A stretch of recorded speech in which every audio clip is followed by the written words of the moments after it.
3. Looking toward the woods, there was an open space about 100 yards deep in stark contrast to the thick forest growth.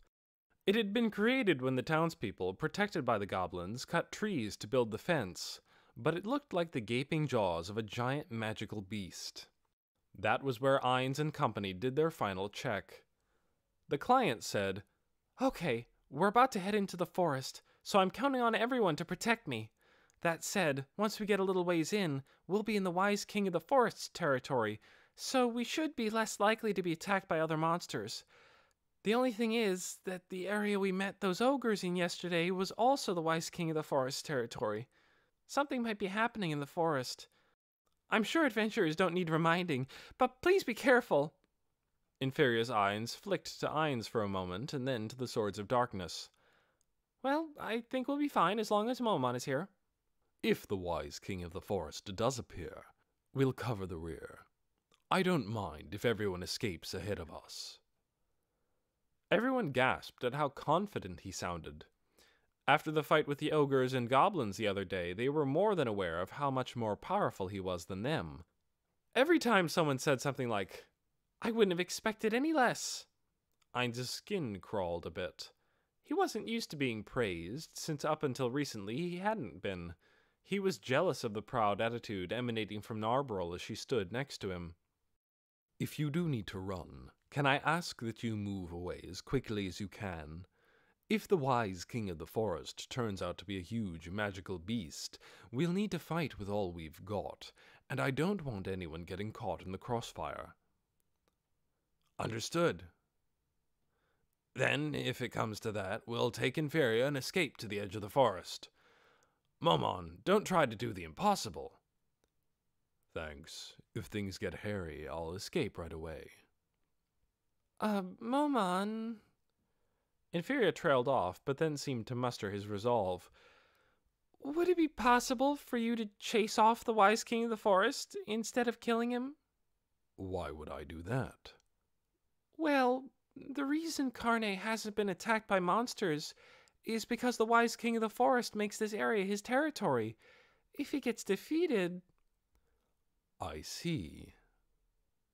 "Momon can't do that. Like, I know he's strong, but he'll still have to give 100% in a fight against a legendary magical beast.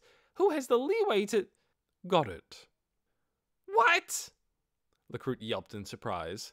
The other Swords of Darkness may not have vocalized their shock, but they wore it on their faces. "It might be tricky, but I'll keep things at the shooing away level."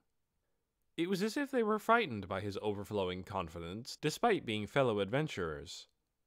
"But she'll be up against a magical beast who's lived for hundreds of years."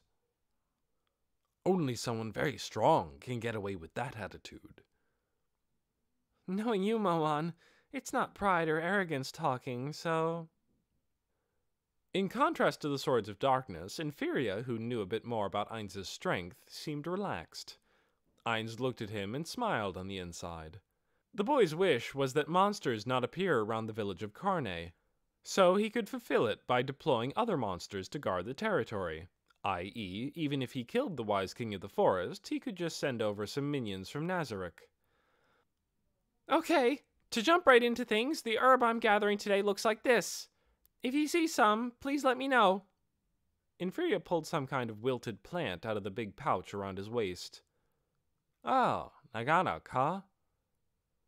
To Ainz it looked no different from any old weed, but to Dinah the Druid, it was apparently completely different. He knew exactly what it was right away. At that, Lacroute and Ninya both nodded a few times, like it made sense to them. They must have known the name. While Ainz was still trying to decide if he should pretend to know it, all eyes turned to him. "Got it, Momon?" Oh yeah, that one. Understood." He nodded confidently. If he didn't have undead-style emotions, his voice probably would have been shaking from the stress, but his emotion was hidden under his helmet anyhow, so no one could tell how he felt. Behind his wall of steel, he was quite imposing, regardless of what was going on inside. "Yes, this is used frequently in potions that contain herbs." "Every adventurer knows Nagunak." "Oh, so that's why. I was wondering why we had to come all the way to this forest to gather it. Wild herbs have stronger medicinal effects than cultured ones or something, right? That's right, but the main reason is that we're proud to make all natural potions. Of course, they are 10% more effective as well. That 10% is pretty important to people who are out there fighting to the death. You offer a better product for the standard price. When you sell such high-quality potions, it's no wonder the Bel Air name is so well known. Ainz let their conversation go in one ear and out the other as he pondered other things. In Yggdrasil, the basics of potion making required having a specific skill that only certain classes could get, and knowing the spell you wanted to infuse into the potion. Although Ainz had never done it himself, he knew that synthesizing specific ingredients in an alchemical solution would create the potion, but he'd never heard of anyone using herbs. In other words, the potion-making method in this world was different from in Yggdrasil. When Inferia said, "You can't make it using the usual methods," this is what he had meant. Ainz felt strongly that obtaining this world's potion-making techniques would strengthen Nazarick. It was just a matter of how to go about getting them. As he was thinking, he realized that the conversation had returned to the task at hand, so he tuned back in. There's a clearing in the woods, so our plan is to aim for that. I've told Lacroute how to get there, so he'll be leading us. Lacroute responded casually with a "leave it to me," and Inferia turned back to the group. Then let's begin gather— Might I make one proposal? Go ahead, Momon. Nabe can use a spell similar to the alarm one that we used on the campsite. So do you think once we reach our destination, she and I could go off on our own for a little while? Everyone, including Inferia, furrowed their brows a bit out of anxiety that their strongest fighter would be leaving his post right when they would be in danger, but Inferia spoke up the quickest. Sure, that's fine. Just don't stay away too long. Of course. And it would be a problem if we got lost in the woods, so we'll use a rope. If anything happens, you can just pull on it. How about I chaperone? Just to make sure you guys aren't doing anything nasty out there. Drop dead, cockroach. If I castrate you, will your horny brains start to work normally? Cut it out, Nabe. Lacroute, that won't be necessary. And Ninya, it would be useful if there were a spell that would let us find each other in case we got separated in the forest. I've never heard of any magic like that, although it does sound like it would be useful. Ainz acknowledged his negative reply with a nod. There is a tier 6 spell that allows the caster to probe for a specified object. Is he just ignorant of it? Or does it mean that just as this world has spells that aren't in Yggdrasil, Yggdrasil has some spells that don't exist here? Ainz put aside his questions for the time being and gestured to Narbril with his chin that she should get ready. In response, she focused on each of the Swords of Darkness members in turn. So, Momon and Nabe will go away for a little while, and once they return, we'll start gathering. No one could complain if that was what the requester had decided. The Swords of Darkness all nodded once, twice, that they approved of the plan.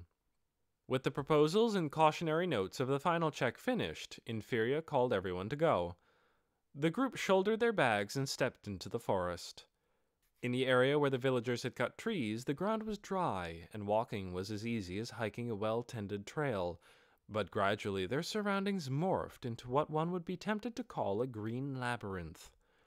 In the forest, where there were no landmarks, where it was impossible to even tell which direction they had come from, there was a sense of helplessness, as if they'd been swallowed up. That, combined with the imposing presence of the towering trees, would probably be enough to scare normal humans. But Ainz, aside from the faint vestige of a human clinging to his undead mind, was not afraid, so he calmly admired the splendid scenery born of Mother Nature. He even found himself thinking, the forests and other nature areas in Yggdrasil really were just game graphics.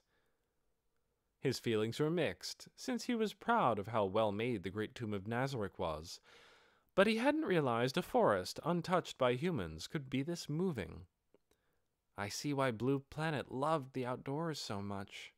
While appreciating the forest, he was on the lookout, of course, but detected no movement. It was very quiet. Quite far away, he could hear birds or some other animals twittering, But apart from that, there was nothing that gave him the sense that there was anything alive in these woods. He could see Lecruit walking cautiously at the front of the line, exercising all 5 senses to the fullest. The ranger seemed to have judged that there was nothing hiding in their vicinity. But there is. Ainz thought proudly of the one who was probably silently tailing them at that very moment. Perhaps because the sun couldn't penetrate to the ground, the forest was surprisingly cool. The party proceeded through it quietly and, minus 2 of them, nervously. The mental strain combined with the effort of walking over the uneven terrain had sweat beading on everyone's foreheads. Eventually, they reached an open area about 55 yards in diameter. "Here we are. This will be our base as we gather the herbs." Inferior set down his bag and the others followed his example, but no one relaxed. They scanned the area and made sure they were combat ready, just in case. They weren't in human territory anymore. "Okay, then allow Nabe and me to go out for a little while, as we discussed earlier." Upon receiving Inferior's okay, Ainz tied a rope to a tree and stepped into the forest holding the other end. It was thin but well-made rope that wouldn't break from just friction with the ground. Ainz and Nabe tried to go in as straight a line as possible. Normally that would be next to impossible because the trees would get in the way, but since the rope showed the route they had come, even these two, who weren't accustomed to walking in forests, were able to go nearly straight. Soon, about 55 yards into the woods, where their rope was running out, they stopped. Looking back, there were trees blocking the view, so there was no chance they'd be seen. There was someone nearby who could deal with anyone following them, so they didn't have to worry about anything. "Here seems good." "My lord."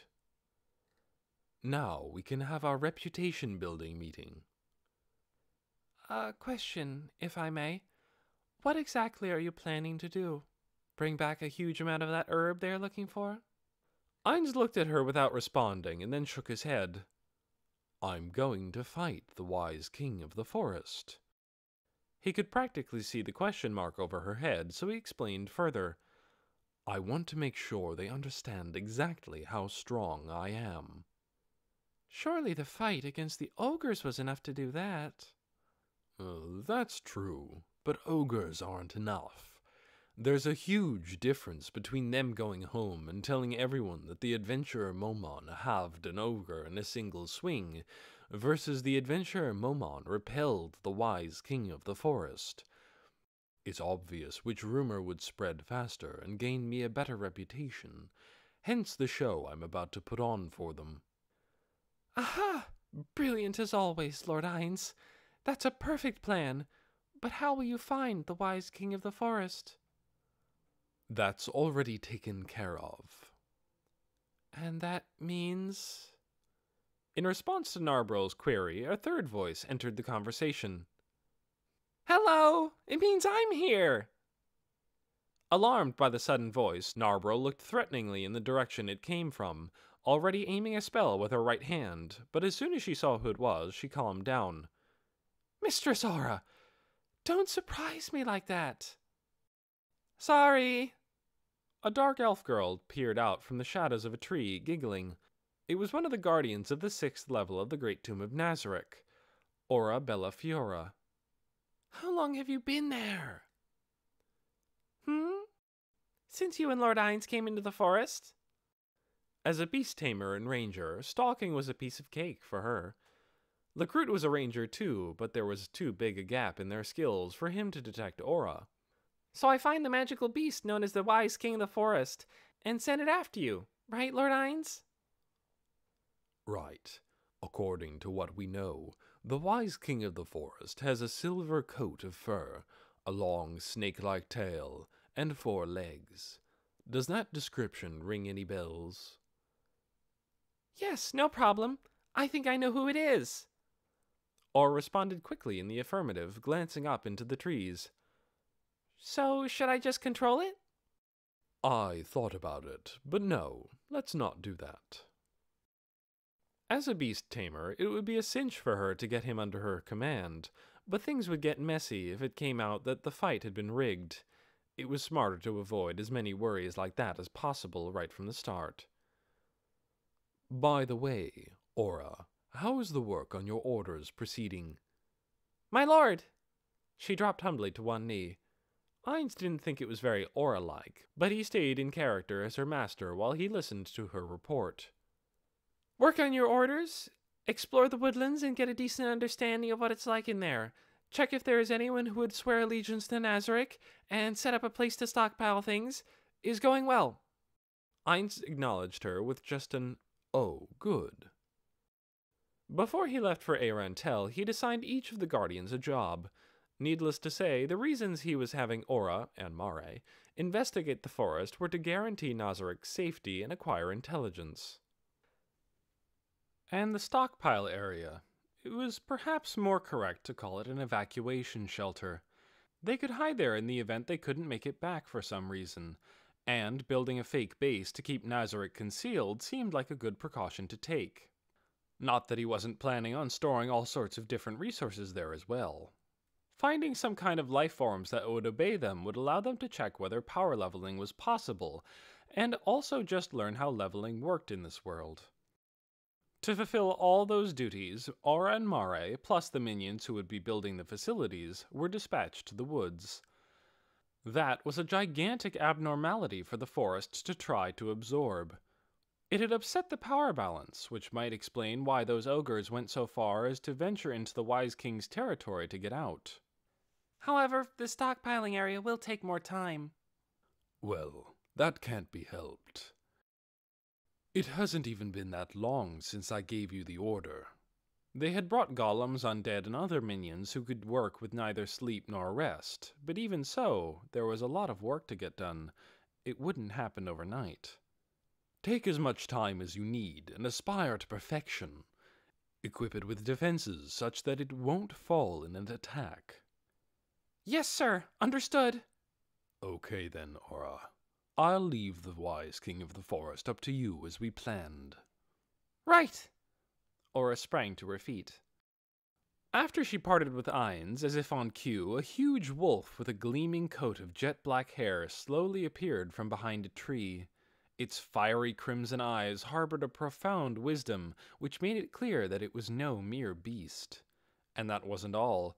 Curled around a different tree was a hexapedal monster that looked like a cross between a chameleon and an iguana. Its scaly skin was changing colors with such tremendous speed that it looked almost like waves were rolling over its body. It was just as big as the wolf. Fen, Quadriceal! Worried about me, huh? Fen the wolf rushed at Aura, snorting. Quadriceal stretched out his tongue to pat her on the cheek. Hey, I gotta go do my job for Lord Ainz. Aura was one of the weakest of Nazarick's floor guardians. There were even Dominion guardians more powerful than her, but that was her solo strength. Her true strength was in numbers. She controlled 100 magical beasts at their level cap of 80, and with support from her skills, they were probably equivalent to level 90. Figuring in her pack, she could probably outdo any of the other individual guardians. The familiars with her now were two of her favorites, divine beasts, an elite type of magical beast, Fen the Fenrir and Quadriceal the Itzamna. They both understood and stopped pestering her. Okay, shall we go then? Accompanied by the two beasts, Aura raced through the forest. Despite all the trees, she moved as fast as the wind, never needing to slow down. A little less than 30 minutes after she began her sprint, she reached her destination. A satisfied grin that clashed with her youthful features spread across her face. There was something innocent about it, but also something cruel. I kinda wanted to keep it, but oh well, Lord Ainz's orders, she said to herself, sounding more like she was talking about a piece of jewelry than a pet. The reason she knew the location of its nest was that she had already been considering acquiring it. Compared to the other monsters she controlled, the Wise King of the Forest was extremely weak, and not very valuable. Still, the idea of a completely unknown monster excited her collector's soul. She felt it was a shame she had to give up on that idea, but it was for her ultimate master to whom she had sworn her loyalty. There was nothing she could do. Let's see. Aura changed the composition of the gas in her lungs. An exhalation of unnatural, recombined components escaped her slightly parted rosy lips. Now she had breath that was capable of manipulating emotions and more. Usually it would just be a passive skill of, well, questionable utility, since it would only disperse through a limited area around her. But if she wanted to, she could combine it with a ranged skill, to be able to strike a pinpoint at a distance of 1.25 miles, even in the densest forest. This time she didn't even have to go that far. She would keep her presence hidden and sneak up close to her target. Even a magical beast with exceptional senses couldn't register aura now, much less normal wild animals. With her presence extinguished, she walked right up to the wise king of the forest and breathed on it. The fear-inducing effect woke up the napping king immediately. With all its hairs standing on end, it hightailed it out of there, lickety-split. The quadrupedal beast, driven by terror to sprint at full speed, was oddly fast, but Aura, in pursuit, was faster. She was like death incarnate as she pursued, guiding the beast to Ainz with a breath here and there. "If it dies, I'm going to see if I can get its pelt."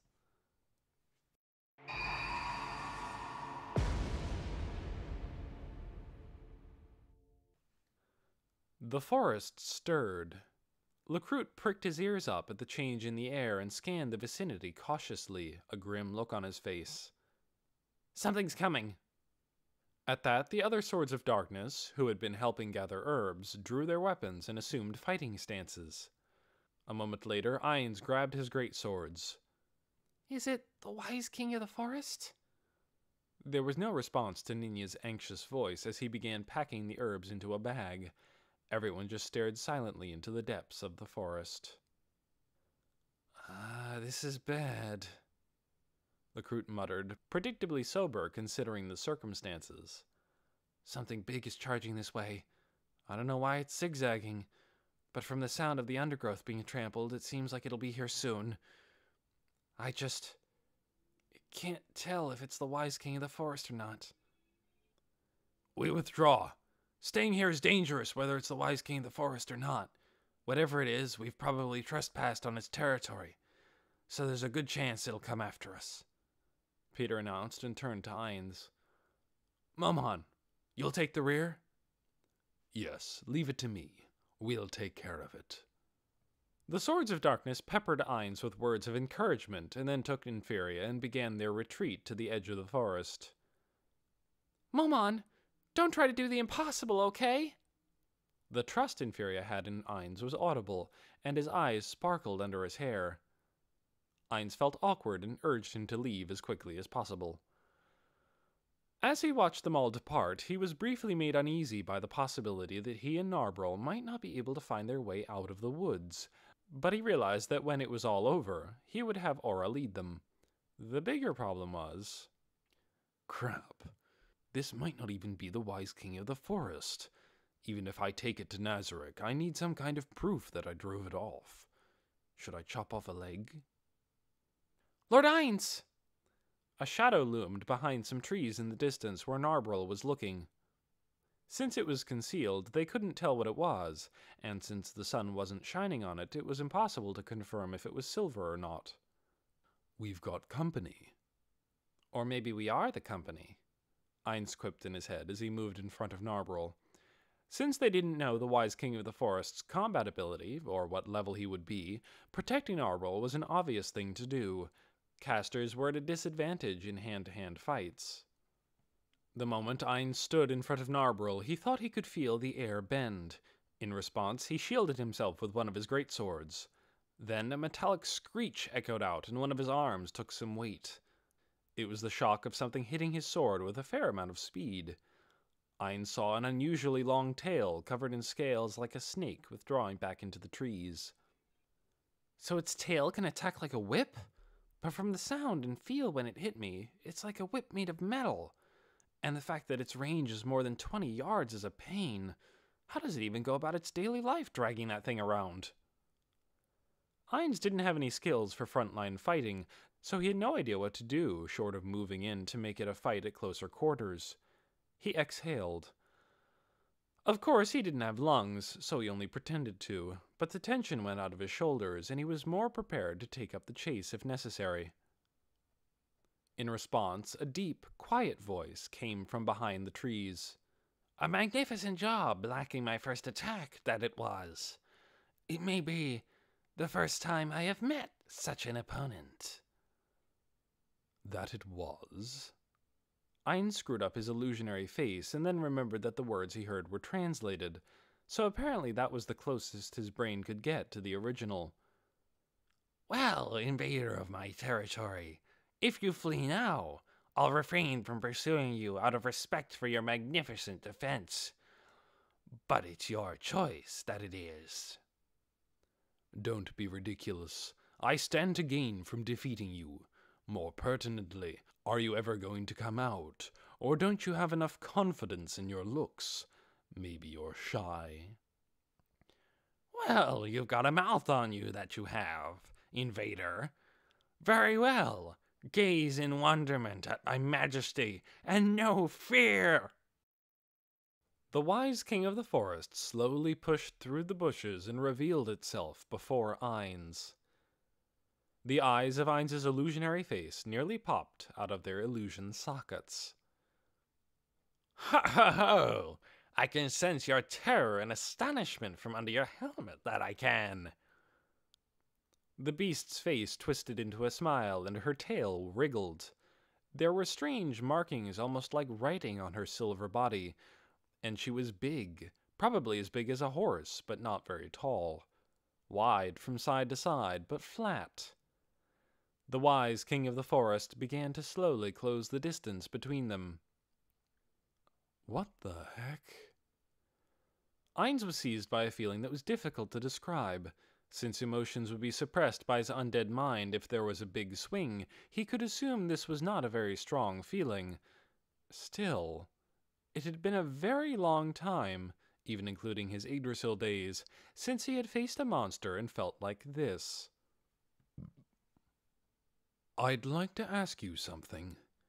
What race are you? I'm what you call the wise king of the forest. I have no other name. No, I don't. Ein swallowed spit he didn't have and asked, Are you a Jungarian hamster? The wise king of the forest. She was the spitting image of a Jungarian hamster, as far as Ainz could tell. Her hair was more snow-white and silver, and her eyes were black and round. Altogether, she looked like a big ball of mochi. Of course, hamsters didn't have long tails like that, and they didn't grow to be bigger than humans, but Ainz couldn't think of anything else to compare her to. If you asked 100 people, 100 people would say she was a hamster. A giant Jungarian hamster, or maybe a mutant Jungarian hamster. The wise king of the forest tilted her face. It was hard to tell where her head ended and her body began, nose twitching, and replied, I've lived alone ever since I was born, that I have. Since I know none of my kind, I cannot answer your question. Perhaps you know my race, do you? I as good as know it, I suppose. A friend of mine once had a pet that looked just like you. Ainz recalled his guildmate who didn't log in to Yggdrasil for a week because his hamster died of old age. The admiring, "Oh," from Narberol behind him must have been because it was information about one of the 41 supreme beings. What? How dare someone make a pet out of a monster who looks like me? The wise king of the forest puffed up her cheeks into a pouty face. Did I upset her? Or is that supposed to look threatening? Or... All Ainz knew was that she didn't have food packed in there. I would like to hear the details, that I would. As a living thing, I must ensure the survival of my species, that I must. If there are others like me, and I don't create descendants, then I'm a horrible being, that I am. By the wise king of the forest's logic, Ainz hadn't made any kids, so he was a horrible living thing.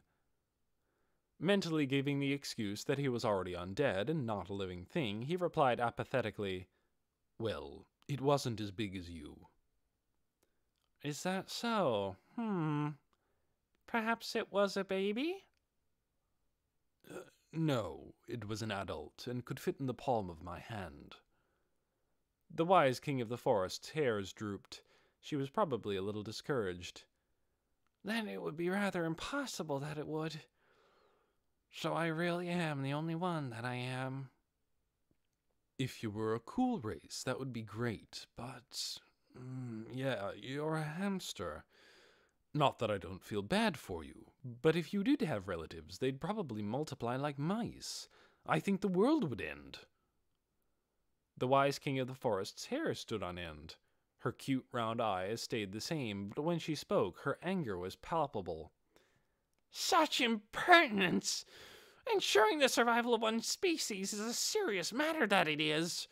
And I've been living my whole life on my own, that I have. You would want to make some friends too, would you not?" I don't disagree. Forgive me." Thinking of his guildmates, Ainz apologized. Still, he wasn't sure how he felt being reminded of them by, and apologizing to, this hamster. "Well, I forgive you, that I do. Let's stop this pointless chatter. We shall fight to the death, that we shall. Now then, invader, I'll turn you into my dinner, that I will." Okay. Ainz felt less and less interested in continuing. Even if the wise king of the forest's cuteness was an evolutionary advantage, Ainz wasn't motivated. When he imagined himself, the ruler of the great tomb of Nazarick, facing off against a giant hamster, it was just too shameful. And if he killed her and presented the giant Jungarian hamster corpse, saying, "This is the wise king of the forest. It was a fierce battle, and I couldn't drive her away," what would the Swords of Darkness think? No matter how optimistically Ainz considered the situation, awkwardly kind looks were the best he could imagine getting. Then, instead of killing her, he would capture her and extract her wisdom. "Nabe, fall back." Ainz had forced himself to muster the will to fight, and upon his order, Nabe bowed deeply and withdrew to the edge of the clearing, confident her master would be victorious. I don't mind if you both fight me at once, that I don't." "Fighting a hamster with backup is too embarrassing." Ainz spat as he readied his weapons. Sensing that he'd moved into a combat stance, the wise king of the forest crouched.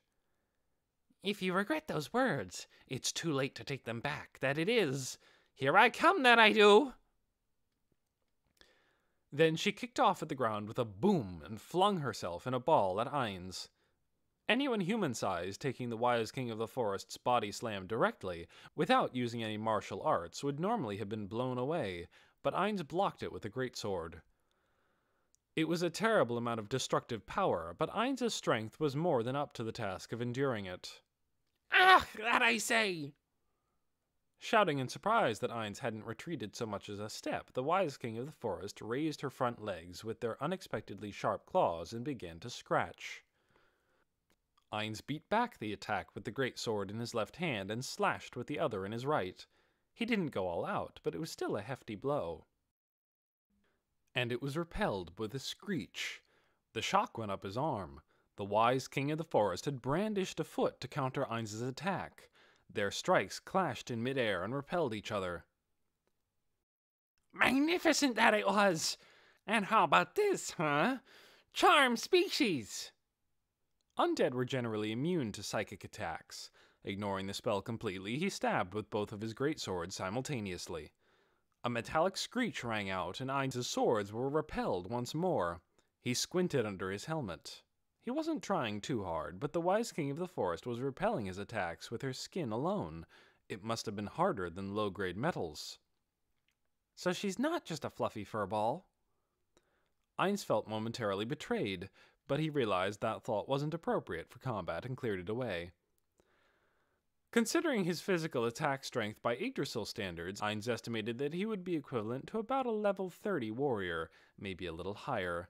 Of course, his magic and gear made a big difference, so he couldn't be sure, but if he used that as the bar and compared the Wise King's combat ability to it, they were probably close to equal.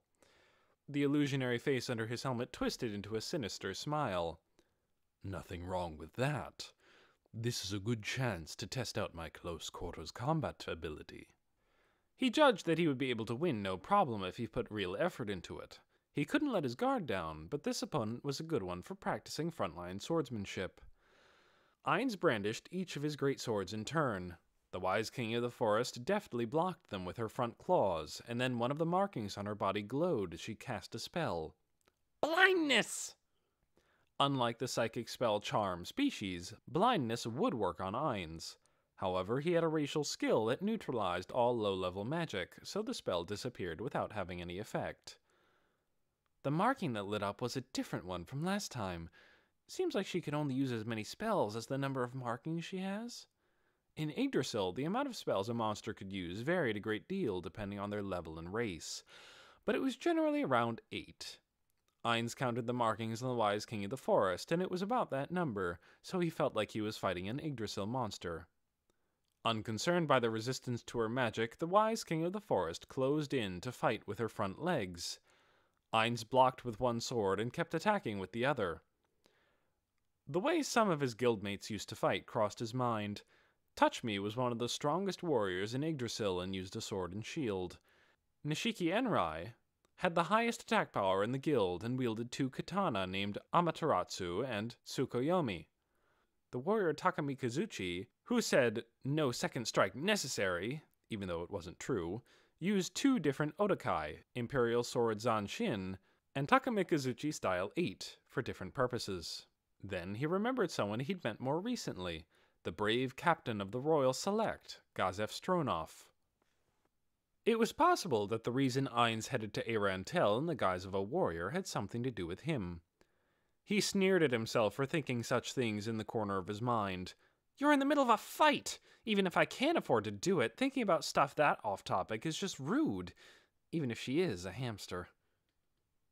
Ainz attacked over and over, trying to emulate the memories of his friends while deftly blocking the Wise King of the Forest's claws with the great sword in his left hand. It seemed like neither one of them would land a decisive blow, when suddenly Ainz managed to penetrate the Wise King of the Forest's defenses. What? The sensation of his blade piercing flesh was accompanied by the smell of fresh blood. The great sword in Ainz's right hand had made a small rip in the Wise King of the Forest's skin. A handful of hairs hung in the air. Ainz tried to follow up with a blow from the sword in his left hand, but the Wise King of the Forest leaped backwards as if she'd sensed it. Then, in a flurry of footfalls, she retreated to a position a little more than 10 yards away. He did say his hamster would jump and escape his cage, but wow! I had no idea hamsters could run backward like that. Ainz was letting his mind wander, feeling exactly like he was fighting a giant hamster, when the Wise King of the Forest suddenly got into a low crouch. Ainz wasn't sure what to make of it. What's she planning to do at that distance? If she's going to charge again like before, I should stick out my sword so she impales herself. But I suppose it's more likely that she casts another spell. He didn't think the Wise King of the Forest's wriggling tail would reach, but I was wrong. He realized how foolish he'd been. The first tail strike had come from even farther away, i.e., he was well within range this time. The bizarrely long tail did indeed strike, tracing a large arc through the air. He blocked it with the greatsword in his right hand, but then his eyes widened. The tail turned at a right angle, with his sword as the axis. Ugh! He swung his sword sideways to shake off the tail, but he hadn't reacted fast enough, and he heard it graze the armor on his back at the same time as he felt the impact. Thanks to a racial skill, even if the tail had pierced his armor, he wouldn't have taken too much damage from an attack of that intensity. Still, it was like missing one shot in a level of a shoot-'em-up game. So we've each connected once, that we have. You damned hamster, thought Ainz in a wave of mild irritation. I can attack at range too, you know. He poured energy into his right hand. As he was preparing to attack, the Wise King of the Forest expressed her heartfelt admiration. Your armor, it's tremendous, that it is. But your strength, your sword, everything about you is astonishing. Truly magnificent, a superior warrior. You must be well known in the human world, that you must. All the energy drained out of Ainz's right hand. You think I'm just a warrior? He asked with a hint of disappointment. What do you mean, What else would you be? A knight, The wise king of the forest is not so bright. I should have known this was a bust from the moment I saw it was a giant hamster. It was probably difficult to tell that Ainz was a caster when he was wearing full-plate armor, but he wanted a monster with the name Wise King of the Forest to at least have had an inkling that something was off, even if she couldn't see through the disguise completely. Did she think those spells were being neutralized through the power of sheer will alone? It's true that immunity and resistance had the same end result in Yggdrasil, but would it kill this thing to live up to her name as a wise king? The name Wise King of the Forest is just not appropriate here. If she would have been called a giant Jungarian hamster, I wouldn't have bothered getting my hopes up. The blame lies squarely on the parent who named her. It's blatant false advertising, a misleading representation. Ainz had completely lost the will to fight and let his sword droop. What do you think you're doing, You can't possibly... You wouldn't dare give up before the victor is decided, would you? Take me seriously, that you must. We shall fight to the death, that we shall. Every time the miffed wise king of the forest opened her mouth and missed the point, it chipped away at something in Ainz's brain. Taking into account the fact that any large mental swings would be prevented, he could probably still fight, but... I'm done. Ainz uttered in a voice so cool it seemed to be accompanied by a frigid cold front. He pointed the sword in his right hand and unleashed an ability. Aura of Despair 5. A chance of insta-death was a tad overkill, so he went with the weaker, fear-inducing Tier 1 spell instead of Tier 5. A wind whipped around Ainz, and a chill that only affected the mind radiated into the area. The moment the chill made contact with the wise king of the forest, all her hairs stood on end, and she keeled over with astonishing force, leaving her soft silver belly completely unguarded. I surrender, that I do! My loss, that it is! So you really are just an animal? Ainz replied in a hoarse, spiritless voice and walked over to the wise king of the forest to stare down at her belly while he contemplated his next move. She's a monster from this world and all. It'd be a waste to shoo her away. Plus, she's a hamster, so maybe she could be like a pet. The only other option would be to make good use of her corpse. One of the classes Ainz had acquired was Necromancer. They could tamper with dead bodies to create undead familiars, but the strength of the undead that were created depended on the race of the corpse. The best corpses were powerful beings like dragons. Humans and the like would end up zombies or skeletons. What kind of undead would a monster that didn't exist in Yggdrasil turn into? A great zombie king of the forest, I guess? Are you gonna kill her? A cheerful voice called out. At some point, Aura had shown up and stood next to Narbril. If you are, I'd like your skin. She seems like she has a pretty nice pelt. Ainz looked down at the wise king of the forest's glistening black eyes, and their gazes met. The monster quietly awaited her fate, so scared of what might happen to her that her whiskers were trembling. Ainz suddenly recalled their conversation, the one about friends that had struck a chord with him. He wavered, but then sighed as he made up his mind. My real name is Ainzul Gone. If you serve me, I'll let you live. I thank you, that I do. In exchange for sparing my life, I give you absolute devotion, that I do. Me, the wise king of the forest, to you, the great warrior Ainzul Gone. Aura watched, disappointed, as the wise king of the forest jumped up and swore her loyalty.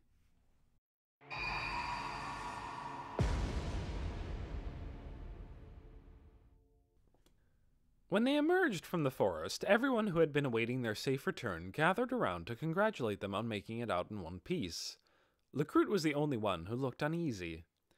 In furious surprise and admiration got all jumbled together. You don't even have a scratch! Did you manage to avoid a fight in the first place? As Ainz was about to answer him, Lecruit butted in. Hey, Momon, you got somebody following you there. It's not charmed? I fought the wise king of the forest and forced her to surrender. Hey, get over here. The wise king of the forest, with her pearl-white hair, came out of the woods, slowly revealing herself. The swords of darkness, jaws dropped in awe, readied their weapons, and fell back a step, shielding Inferia. Well, even if she is a Jungarian hamster, you don't usually see ones this huge. Her round eyes may be cute, but at this size they're oppressive. It's only natural that the adventurers would take precautions to protect their client. Ainz made his voice purposely kinder. Don't worry. She's completely under my command, so she won't be going on any rampages. Then he moved closer to the wise king of the forest and ran a hand over her back, although the gesture seemed forced. Right you are, master. I, the wise king of the forest, will follow my master and do his bidding. I swear to him that I will not cause trouble for everyone, that I do. The wise king of the forest professed her loyalty. Right now they might be wary because of her size, but she's an adorable Jungarian hamster. Once they get used to her, they'll relax. The problem is how to get them to believe she's really the wise king of the forest. For that, Ainz was fresh out of ideas. But it turned out that he was worried for nothing. So this is the wise king of the forest? Wow! What a magnificent magical beast! Huh? Ainz looked first at Nina, then at the wise king of the forest. He wondered if it was sarcasm, but Nina's face was flush with amazement. He didn't look at all like he was joking. Oh, the wise king of the forest! The name is quite apt!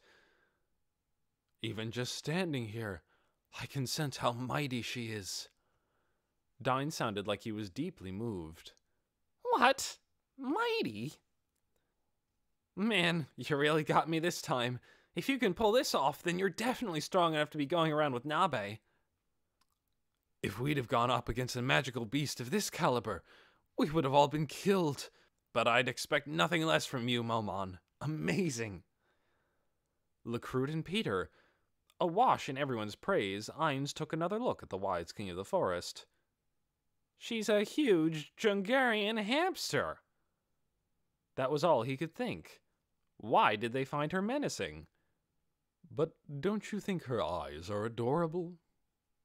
The second he asked, everyone's eyes nearly popped out of their heads. Apparently he'd said something outrageous.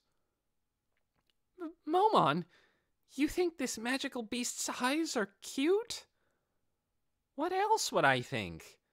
Ainz grumbled in his mind, nodded emphatically, and wondered if the wise king of the forest might have some kind of passive skill that was bewitching everyone. I can't believe it, but that's Momon for you. Nina, what do you think when you see those eyes? I sense a profound wisdom and great strength. I don't think I could ever think they were cute. Ainz had no words. He looked at each party member, and it seemed that all present felt the same way. He felt the foundations of his worldview crumbling. Nabe, what do you think? I don't know about strength, but I certainly sense power. What the... Everyone's eyes twinkled at Ainz as they peppered him with praise for being so brave that he could declare such a fearsome beast's eyes cute. Ainz looked at those eyes a few times and wondered where this wisdom was hiding. Could it be that turning undead threw off my aesthetic sense? If everyone else but him felt differently, it was certainly a possibility. Just to be thorough, he asked one more question. By the way, do you think rats are amazing too? Rats? You mean giant rats? Not in particular. They're just your run-of-the-mill monsters. They hang out in the sewers of Arantel. Giant rats carry scary diseases. And then there are were-rats. You can't hurt them unless you have a silver weapon, so I guess that's pretty amazing. Hamsters and rats look practically the same. Plus, with her long tail, the wise king of the forest looks more like a rat than a hamster. After racking his brains, Ainz's conclusion was, this world is a bit strange. As he was fretting about the differences between this world and the one he used to live in, Inferia voiced a concern. But if you take her away, then won't the territory free up? Won't monsters go attack Kugane? Ainz jerked his chin at the wise king of the forest, and the beast took the hint. Kugane is that village, is it not? The balance of power in the forest is currently upset, that it is. Even if I stayed, I wouldn't be able to ensure their safety. No, I would not. But... Ainz said nothing in response to Inferia's shock, but he just grinned in his head. The king of the forest may have been a bust, but I can make up for it here. He could feel Inferia's eyes on him while he plotted what direction to lead the conversation in. The boy was opening and closing his mouth like he wanted to say something. It was clear to Ainz that he wanted him to save the village again, but that sentiment was competing with the feeling that he didn't want to be a bother or fall back on him forever. Behind him, the swords of darkness had begun bouncing ideas off one another of how to save the village. But then Inferia seemed to muster his resolve. Momon, he said with a solemn expression on his face. What is it? Ainz was practically licking his lips. Kugane was valuable to him as a foothold. He had been intending to save the village from the beginning, but it was important that they felt like they were relying on him. He could kill two birds with one stone here by getting Inferia to feel indebted to him and collecting a reward. That was Ainz's plan, and how he intended to compensate for his losses in the Wise King of the Forest affair. But what Inferia said was far afield of Ainz's expectations. Momon, please let me join your team. Huh? I want to protect the village. But the way I am now, I don't have the power. So I want to get stronger. I want you to teach me how to obtain even a sliver of your strength. I don't have the means to hire such a brilliant adventurer as yourself, so please let me join your team. I'm pretty confident about my knowledge of medicine, and I'll carry your bags or do whatever you ask, so please, I beg you. While Ainz was blinking his non-existent eyes in shock, Inferia continued. I studied all my life to be an apothecary. My grandmother is one, and my deceased father was one, so I didn't really consider my options before starting out. But now I know what I really want to do, and it's not be an apothecary. You want to get stronger as a caster and protect Kugane. Yes. The eyes of a man, not a boy, fixated on him. In Ainz's Yggdrasil days, there had been a never-ending stream of people wanting to join his guild. The majority of them were considering the personal gains that could be had by joining one of the most elite guilds. Not what they could do for their guild, but what the guild could do for them. There were even jerks who schemed to get in and steal intelligence or rare magical items. For that reason, after the early group had coalesced, new members were almost never admitted. They were wary of outsiders mucking up the things they worked so hard to build. But the pure intentions of this boy, who had never heard of the guild Ainzul Gone, and so, despite the superficial resemblance, was unrelated to those earlier applicants, were charming. Ainz burst into a cheerful laugh. It was an extremely amicable, invigorating laugh, but when he was done, he removed his helmet and made a deep, sincere, and respectful bow. Narberl gasped audibly. Perhaps it wasn't appropriate behavior for her master, the absolute ruler of the great tomb of Nazarick, but Ainz felt he should bow, so he did without hesitation. He felt no shame for bowing to a boy half his age. There was no malice in his laughter, but he still shouldn't have laughed. Even Ainz knew that. Once he'd straightened up, he told the stunned Inferia, I'm sorry I laughed. Know that I wasn't making fun of your determination. There are 2 conditions for joining my team, and you only fulfill one of them, so unfortunately, I can't admit you. There was also the hidden condition, which was that the majority of guild members had to be in agreement with the addition, so even if he wanted to, he couldn't make any new guildmates. Even so, he continued in a good humor, similar to the time all the floor guardians of Nazarick professed their loyalty to him. I understand your feelings well enough. I will always remember you as the boy who wanted to join my team. And as for protecting Kugane, I think I can give you a hand with that. But I may need your help. Yes, please! Okay then, okay. As Ines was nodding, his eyes met Ninya's for a moment. It made him uncomfortable to be gazed at with warm fuzzies. Well, let's continue that conversation a bit later on. First, I have an exciting proposition for you, now that I've bent the wise king of the forest to my will.